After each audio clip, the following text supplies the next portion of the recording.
నమస్తే, నా పేరు Kalyan Dilip Sunkara. Welcome to common air library. సాల్వా జూడెంకి సంబంధించి చాలామంది మిత్రులు మన కామన్ ఎయిర్ లైబ్రరీకి 3-4 రోజుల క్రితం నుంచి మెయిల్స్ అండ్ మెసేజెస్ పెట్టారు. ఈ 99922955 నెంబర్ ఏదైతే వాట్సాప్ నేను ఆఫీస్ మొబైల్కి కాన్ఫిగర్ చేసి మన కామన్ ఎయిర్ లైబ్రరీకి సంబంధించిన క్వైరీస్, రిక్వెస్ట్స్ అండ్ రివ్యూస్ అవి అడుగుతూ ఉంటామో ఆ నెంబర్కి సాల్వా జూడెం గురించి, అలాగే అమిత్ షా గారు ప్రతిపక్షం అంటే ఇండియా బ్లాక్కి సంబంధించి వైస్ ప్రెసిడెంట్ రేస్లో ఉన్నటువంటి former justice B Sudarshan Reddy గారి మీద చేసిన వ్యాఖ్యల్లో నిజం ఉందా, నిజంగా జస్టిస్ బి సుదర్శన్ రెడ్డి గారు ఎవరైతే ఇప్పుడు అపోజిట్ పార్టీ తరపున వైస్ ప్రెసిడెంట్ రేస్లో ఉన్నారో ఆయన వల్లే ఎలా ఈ నక్సలిజం అనేటువంటిది అంతం కాకుండా మిగిలిపోయిందా, అంత హోమ్ మినిస్టర్ అంత పెద్ద మనిషి ఆయన చెప్పారు అంటే ఇందులో వాస్తవం ఉందా లేదా ఉంటే ఏంటి అని కూడా కొంతమంది అడిగారు. ఈజీగా అందరికీ అర్థమయ్యేటువంటి భాషలో చెప్తాను నేను. ఇక్కడ పెద్ద పెద్ద టెక్నికల్ టర్మ్స్, జార్గన్స్ వాడి విద్యార్థిక ప్రదర్శనలు చేసేటువంటి ప్రయత్నం కాకుండా సామాన్యుడికి అర్థమయ్యేటట్టు, ఎందుకంటే మనం గుర్తుంచుకునేది ఈజీ విషయాలని కదా. యాక్చువల్గా సాల్వా జూడెం అనేటువంటి దానికి సంబంధించి ఈజియెస్ట్ భాషలో మనం అర్థం చేసుకుంటే 2000 సంవత్సరం అంటే బహుశా నేను 8th క్లాస్లో ఉన్నాను అనుకుంటా. 2002కి నేను 10th పాస్డ్ అవుట్గా, 2000కి 8th క్లాస్ ఆ టైంలో. 2010లో ఛత్తీస్గఢే కాకుండా భారతదేశంలో సుమారు 200 పైచిలుకు డిస్ట్రిక్ట్స్ అన్నీ కూడా మావోయిస్టుల చేతిలో ఉండేవి. చాలా తీవ్రమైన హోరాహోరీ పోరాటం అటు గ్రేహౌండ్స్కి సంబంధించో లేకపోతే పోలీసులకి సంబంధించో వీళ్ళు రెసిస్ట్ చేస్తున్నటువంటి ప్రభుత్వానికి సంబంధించినటువంటి సాయుధ దళాలు అలాగే నక్సల్స్ మధ్య హోరాహోరీ పోరాటం జరుగుతున్నటువంటి టైం. ఆ టైంలో ఛత్తీస్గఢ్ అనేటువంటిది ఇంకా భయంకరంగా బాధించబడేటువంటి ప్రాంతం. ఈ నక్సల్ సమస్యతో సుమారు 1000 పైచిలుకు మంది దుర్మరణం పాలయ్యారు. సామాన్యులు, అక్కడున్న విలేజర్సు, అక్కడ ఉన్నటువంటి ట్రైబల్ కమ్యూనిటీస్ సంబంధించిన వ్యక్తులంటే అతిశయోక్తి కాదు. 400 పైచిలుకు మంది నక్సల్స్ చనిపోయినారు, 1000 మంది పైచిలుకు చనిపోయారు, పోలీసులు చనిపోయారు, విలేజర్స్ చనిపోయారు, చాలామంది చనిపోయారు.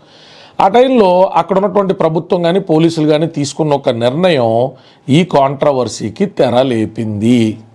ఏంటా నిర్ణయం? మొట్టమొదటగా ఒక పీస్ ర్యాలీ లాంటిది 2007 సంవత్సరంలో చేయడం మొదలుపెట్టారు. ఇది గోండ్ జాతికి సంబంధించినటువంటి ఆత్మగౌరవానికి సంబంధించిన విషయం. ఇక్కడ ఉన్నటువంటి ఈ ట్రైబల్ కమ్యూనిటీస్కి సంబంధించిన యంగ్స్టర్స్ కూడా పోలీసులతో సహకరించాలి, మిమ్మల్ని కూడా మేము రిక్రూట్ చేస్తాం, ఎస్పీఓస్ అనేటువంటి కేటగిరీ కింద రిక్రూట్ చేస్తాం, మీకు జీతబెచ్చాలు ఇవన్నీ ఉంటాయి, ఆర్మీకి సంబంధించినటువంటి ఈ గన్స్ ట్రైనింగ్ ఇవన్నీ కూడా ఇస్తాం, మాకున్నటువంటి స్టాఫ్తో పాటు మీరు కూడా పోరాటం చేయాలి అని చెప్పి వాళ్ళని కూడా రిక్రూట్ చేసుకోవడం మొదలుపెట్టారు.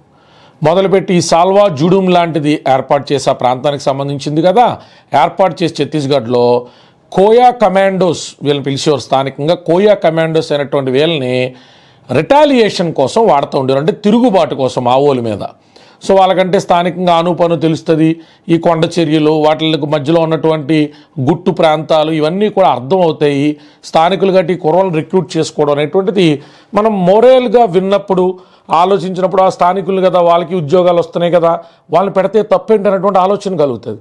అయితే దీనికి సంబంధించి ఒక సోషాలజిస్టు, అలాగే రామచంద్ర గుహ అని చెప్పి ఇండియా ఆఫ్టర్ గాంధీ అనే బుక్ ఉంటుంది, ఎప్పుడైనా చదవడం చాలా ఇంట్రెస్టింగ్గా ఉంటుంది. సో రామచంద్ర గుహ లాంటి వ్యక్తులు, అలాగే ఈవిడి మన సోషాలజిస్ట్ వచ్చి నందిని సుందరు, అలాగే retired IAS officer E S Sharma, ఇలాంటి వ్యక్తులందరూ కూడా కలిసి సుప్రీంకోర్టుని అప్రోచ్ అయ్యారు. అప్రోచ్ ఏమన్నారు, సరే ఏ విధంగానూ ట్రైనింగ్ లేనటువంటి యంగ్స్టర్స్ని సెలెక్ట్ చేసుకున్నారండి. సెలెక్ట్ చేసుకుని 5th క్లాస్ కూడా పాస్ అవ్వని పిల్లలు ఉన్నారు అందులో, వాళ్ళ వయసులు ఎంతో కూడా తెలియట్లేదండి. అసలు సివిలియన్స్కి కాంబాట్కి మధ్య ఆ ఉన్నటువంటి లైన్ని చెరిపేశారండి. సామాన్యులు యుద్ధ పౌరులు అయిపోయారు, వాళ్ళకి అసలు సరైన ట్రైనింగ్ ఉంటుందో లేదో కూడా తెలియదండి. ఒక స్టాండర్డ్ ఆపరేషన్ ప్రొసీజర్ అన్నది తగలడ్డది కదా, ఎవరినైనా రిక్రూట్ చేసుకోవాలా, వాళ్ళని ఆర్మీ సోల్జర్గానో లేకపోతే పోలీస్ శాఖలోనే కానిస్టేబుల్గానో ఏ ర్యాంక్లో రిక్రూట్ చేసుకోవాలన్నా కూడా ఓ ప్రొసీజర్ అన్నది ఉండదు కదండి. వీళ్ళు తీసుకెళ్ళి అలా ఎలా పడితే అలా పెట్టి ముక్కుపచ్చలాలని పిల్లల్ని బలి తీసుకుంటున్నారండి. ఇది కరెక్ట్ కాదు. రిటాలియేషన్ కరెక్టే, మావోయిస్ట్ రహిత ప్రాంతం కోరుకోవడము కరెక్టే, కానీ దానికోసం సామాన్యులు బలికొనడం ఏంటి అని పిటిషన్ వేశారు.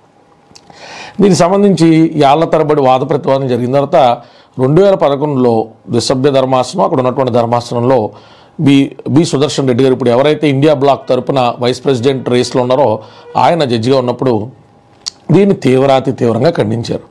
ఖండించి ఏమన్నారు, మన వ్యక్తిగతమైన ప్రయోజనాల కోసం వ్యవస్థీకృతమైనటువంటి మార్పులు చేసే అవకాశం ఉన్నందున మనం ఇష్టారాజ్యంగా సరైన ట్రైనింగ్ లేనటువంటి పిల్లల్ని సరైనటువంటి ప్రొసీజర్ని అనుసరించకుండా వారిని తీసుకొచ్చి వారిని సాయుధ బలగాలుగా ఆయుధ బలగాలుగా వినియోగించుకోవడం మానవ హక్కుల హననమే, అది హ్యూమన్ రైట్స్కి అగెనెస్టే.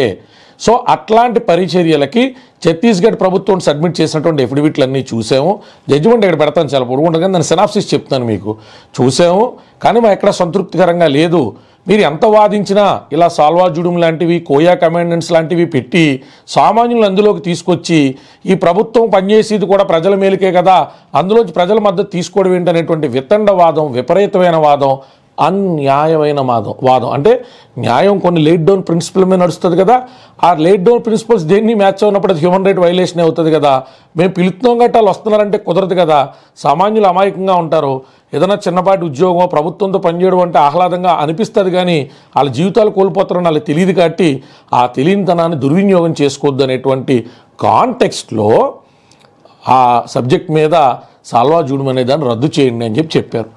ఆ తర్వాత కూడా రకరకాల పేర్లతో కొంత కోయా కమాండోస్ వ్యవహరించినటువంటి దాఖలాలు అడపాదడపా కనబడ్డప్పటికీ అలా సివిలియన్స్ని తీసుకెళ్ళి వాళ్ళకి ఆయుధ పోరాటానికి సంబంధించినటువంటి ట్రైనింగ్ ఇచ్చి వాళ్ళని డిప్లాయ్ చేయడాన్ని ఆ రోజు సుదర్శన్ రెడ్డి గారి బెంచ్ దాన్ని తప్పు పట్టింది. సో సాల్వా జుడుంకి సంబంధించి మంచి జరిగిందా, చెడు జరిగిందా, నక్సలిజం అంతం అవ్వకుండా సుదర్శన్ రెడ్డి గారి యొక్క జడ్జిమెంట్ జరిగిందా లేదా అనేటువంటిది వీక్షకులుగా మీకే వదిలేస్తున్నాను.